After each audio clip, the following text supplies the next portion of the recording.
नमस्कार, मैं आपका ज्योतिषी मोहन जी नक्षत्रवाणी चैनल से माँ तारा को प्रणाम करते हुए, अपने गुरु को प्रणाम करते हुए आप सबों का बहुत बहुत नमन। आज का विषय है बड़ा ही सुंदर, बड़ा ही इंटरेस्टिंग विषय है।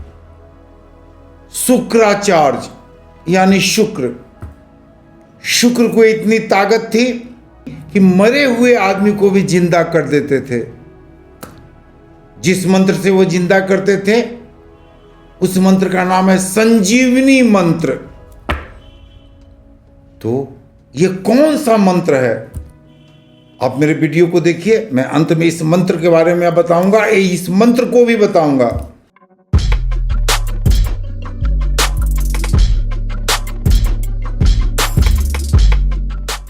हमारे शास्त्र में प्राचीन काल से ही शुक्र को बेहद ही शुभ और समस्त मांगलिक कार्यों के लिए, विशेषकर वैवाहिक जीवन के लिए श्रेष्ठ ग्रह माना गया है। शुक्र को भोर का तारा, भोर शब्द जो है यह सुबह का है। भोर मतलब सुबह। शुक्र को भोर का तारा और संध्या काल का तारा भी कहते हैं। शुक्र को सुबह का तारा और संध्या काल का भी तारा कहा जाता है। शुक्र दैत्य गुरु हैं। ये सभी विद्या और कलाओं के माहिर हैं। माहिर। अगर कोई व्यक्ति संगीतकार है तो शुक्र उनके के लिए सबसे इंपॉर्टेंट ग्रह हो जाते हैं। अगर कोई व्यक्ति गाना गाते हैं या कोई व्यक्ति फिल्मों में काम करते हैं तो शुक्र उनके के लिए श्रेष्ठ ग्रह होना चाहिए और होते भी हैं। शुक्र को हम दैत्य गुरु भी मानते हैं और हैं भी। शुक्र दैत्य गुरु ही हैं। शुक्र बृहस्पति की तरह ही विद्वान है, लेकिन जहां बृहस्पति देव गुरु हैं वही शुक्र दैत्य गुरु हैं। शुक्र संजीवनी विद्या के ज्ञाता हैं। संजीवनी विद्या जिसकी मैंने आपको चर्चा की थी, संजीवनी विद्या के पूर्ण ज्ञाता शुक्र हैं। शुक्र आकाश में सूर्योदय के ठीक पहले पूर्व दिशा में देखे जा सकते हैं और सूर्यास्त के बाद पश्चिम दिशा में देखे जा सकते हैं। शुक्राचार्य भगवान शंकर की घोर तपस्या किया। शुक्रदेव ने यानी शुक्राचार्य ने भगवान शंकर की इतनी बड़ी तपस्या की कि प्रभु शंकर खुश हो गए और उन्हें कई वरदान उन्होंने दिया। अमृत और मृत संजीवनी विद्या प्राप्त करने की भी वरदान शंकर ने उन्हें दिया। इस कारण शुक्र मरे हुए राक्षसों को पुनः जीवित करने की पूर्ण योग्यता रखते थे, पूर्ण क्षमता रखते थे। दूसरा वरदान शुक्र के पास भगवान शंकर का यह था कि शुक्र के पास गुरु बृहस्पति से तिगुना बल होगा। यानी बृहस्पति तो श्रेष्ठ ग्रह माना जाते हैं, उनका बल असीम है, लेकिन भगवान शंकर ने उन्हें वरदान दिया कि बृहस्पति देव से भी तिगुना बल होगा आपका। इसी कारण कम परिश्रम करके भी व्यक्ति इतना धनी, इतना लोकप्रिय, इतना सुंदर हो जाता है जिसकी कल्पना नहीं की जा सकती है। वो अतुल संपत्ति का मालिक हो जाता है और ये इच्छाएं शुक्र के द्वारा उन्हें दी जाती है। तीसरा वरदान जो प्रभु शंकर ने शुक्र को दिया वो था कि सभी ग्रह अगर 6, 8, 12 में हो तो वो शक्ति विहीन हो जाते हैं और अच्छे से अच्छा ग्रह भी अच्छे फल नहीं देने के स्थिति में होते हैं। लेकिन भगवान शंकर ने शुक्र को वरदान दिया कि आप छठा छोड़कर 8वां और 12वां में भी हैं तो आपके पास अतुल शक्ति रहेगी और आप उस जातक के हर मनोकामना को पूर्ण करने की क्षमता रखते हैं। तो शुक्र 8वें और 12वें में भी अति बली हो जाते हैं और जातक को अतुल संपत्ति देते हैं।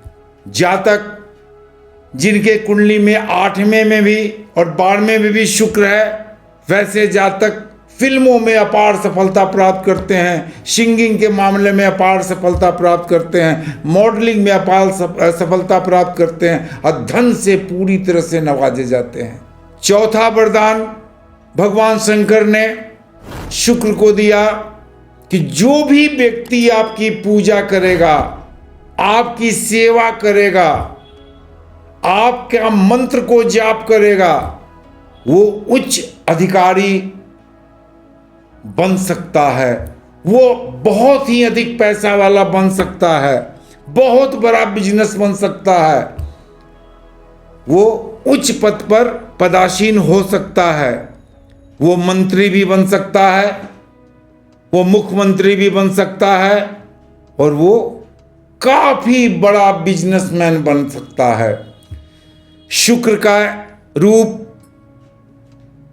प्रायः माना जाता है कि शुक्र एक आंख वाला है, एक आंख वाला रूप ही शुक्र का दिखाया गया है। जो व्यक्ति भोर का तारा यानी सुबह का तारा शुक्र के उदय के समय नित्य क्रिया करने के बाद शुक्र के मंत्रों का जाप करता है, शुक्र के बीज मंत्रों का जाप करता है, श्री सुक्तम का जाप करता है, वो व्यक्ति शुक्र के कृपा का पात्र बन जाता है और शुक्र उसे असीम कृपा प्रदान करते हैं। वो हर मामले में अतुल धन का भागी हो जाता है, अतुल पैसे वाला हो जाता है, उसे हर तरह से हर तरह की सफलता मिलती है। अतः सूर्योदय के पूर्व एवं सूर्यास्त के बाद शुक्र के मंत्रों का जाप करने वाला व्यक्ति काफी धनी, काफी विद्वान बन जाता है। ऐसे में शुक्र के मंत्रों का जाप अवश्य करनी चाहिए। शुक्र से संबंधित दान व्रत करना भी काफी उपयोगी माना जाता है। शुक्र से संबंधित दान या व्रत। अब शुक्र से संबंधित क्या दान आपको करनी है, वीडियो के मैं अंत में बताऊंगा। शुक्र से संबंधित जाप या दुर्गा कवच का पाठ व्यक्ति को अत्यंत ही धनवान बना सकता है। गरुड़ पुराण में जीवन और मृत्यु के बाद की तमाम स्थितियों को दिखलाया गया है, तमाम स्थितियों का वर्णन किया गया है, तमाम स्थितियों से पर्दा हटाया गया है। गरुड़ पुराण में स्वर्ग, नरक, पाप, पुण्य, यज्ञ, तप, नीति, नियम और हर धार्मिक बातों की जानकारी पूर्ण रूप से दी गई है। इसी पुराण में संजीवनी मंत्र का भी उल्लेख है। महामृत्युंजय मंत्र भी बेहद शक्तिशाली माना जाता है। महामृत्युंजय के जाप से व्यक्ति मृत्यु को टालने में सफल हो जाते हैं। और महामृत्युंजय का जाप भी प्रभु शंकर का ही दिया हुआ है। संजीवनी मंत्र का वरदान प्रभु शंकर ने ही शुक्र को दिया। यह भी मान्यता है कि दैत्य गुरु शुक्राचार्य ने रक्त बीज को महामृत्युंजय सिद्धि प्रदान की। दैत्य गुरु शुक्राचार्य ने रक्त बीज को भी महामृत्युंजय सिद्धि प्रदान की थी, जिससे युद्ध भूमि में किसी भी राक्षसों का रक्त जब गिरता था, रक्त की बूंदें गिरती थी, तो वह राक्षस संपूर्ण देह की उत्पत्ति स्वयं कर लेता था, जो शुक्र की ही कृपा थी। अब मैं आपको बताता हूं कि संजीवनी मंत्र क्या है। क्या संजीवनी मंत्र का आप जाप कर सकते हैं? तो इस चीज को आप गिरह में बांध लें कि आम व्यक्ति को संजीवनी मंत्र का जाप नहीं करनी चाहिए। आम इंसान जो अपने सामाजिक दायित्व में लीन है, अपने परिवार की तपस्या में लीन है, जो समाज के प्रति पूर्ण दायित्व को निभाता है, उस व्यक्ति को संजीवनी मंत्र का जाप करना अहितकर हो जाएगा। तो संजीवनी मंत्र क्या है? संजीवनी मंत्र है यक्षी ओम ऊं स्वाहा, यक्षी ओम ऊ स्वाहा, यक्षी ओम ऊ स्वाहा, यक्षी ओम ऊ स्वाहा। संजीवनी मंत्र ही है। लेकिन अगर आप आम इंसान हैं तो मेरी आपको सलाह है कि भूल कर भी संजीवनी मंत्र का जाप न करें।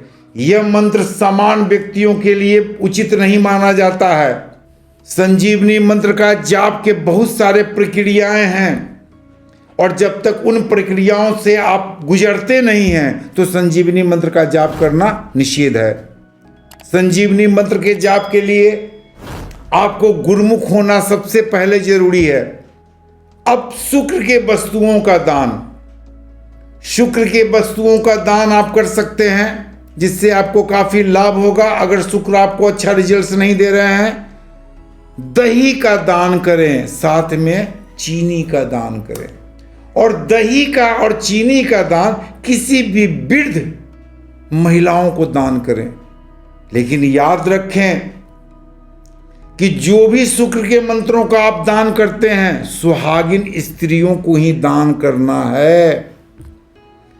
श्रृंगार का सामान आप अगर दान करते हैं शुक्रवार को ही, सुहागिन स्त्रियों को, चाहे वो व्यक्ति, स्त्री, महिलाएं कोई भी हो, सुहागिन स्त्री को अगर श्रृंगार का सारा सामान दान करते हैं तो शुक्र बहुत प्रसन्न होते हैं। हम लोग अपने घर में भी देखते हैं कि कोई व्यक्ति किसी अच्छे काम के लिए जा रहा है तो प्रायः कहा जाता है दही मछली, दही मछली। तो दही मछली को शुभ माना जाता है। दही शुक्र के ही कारक हैं।